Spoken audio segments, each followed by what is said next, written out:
આધ્યાત્મિકતા અને ભક્તિના ક્ષેત્રે વાત કરીએ તો કૃષ્ણ અનુસાર સાચી ભક્તિ શું છે? સાચી ભક્તિ માટે આપણો ભાવ. જે ભાવ સાચો હશે તો તમારે ભક્તિ કરવાની જરૂર નથી. તમારો ભાવ, ભગવાન છે ને ભાવનો ભૂખ્યો છે.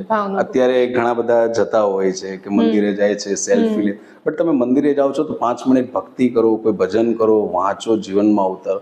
અત્યારે એક ટ્રેન્ડ ચાલે છે કે વૃંદાવન જાય, દ્વારકા જાય, ભગવાન પાસે કોઈ 5 મિનિટ બેસતું બી નથી. ઘણા લોકોને ઘણી વસ્તુ બી નથી ખબર, બટ અત્યારે સોશિયલ મીડિયાના એટલા લોકો આદી થઈ ગયા છે કે શો ઓફ છે. મેં પહેલા જ કીધું કે એટ્રેક્શન નથી આપવાનું, આપણે ઇન્ટેન્શન આપવાનું. એટલે આપણે આખા ભક્તિમાં ભાવથી જોડાશું, પછી જ આપણે એમાંથી આગળ આવીશું.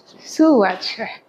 ઘણા લોકો કહે છે કે ભગવાન સુધી પહોંચવાનો રસ્તો કૃષ્ણ સરળ બનાવે છે, તમે શું કહેશો? ભગવાન સુધી પહોંચવા માટેનો સરળ રસ્તો છે આપણી ભક્તિ, આપણો ભાવ. પહેલા સતયુગમાં આપણે બહુ જ કઠોર તપ કરવા પડતા હતા અને પછી ભગવાન આપને મળતા હતા. અત્યારે કળિયુગમાં છે ને નામ, જાપ અને ભક્તિનું મહત્વ છે.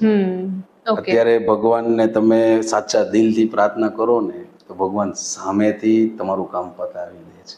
ઓકે, એટલે એ સાચો ભાવ હોવો જરૂરી છે. ભાવ હોવો જોઈએ. ભગવાન ભાવનો ભૂખ્યો છે. ભાવનો ભૂખ્યો છે.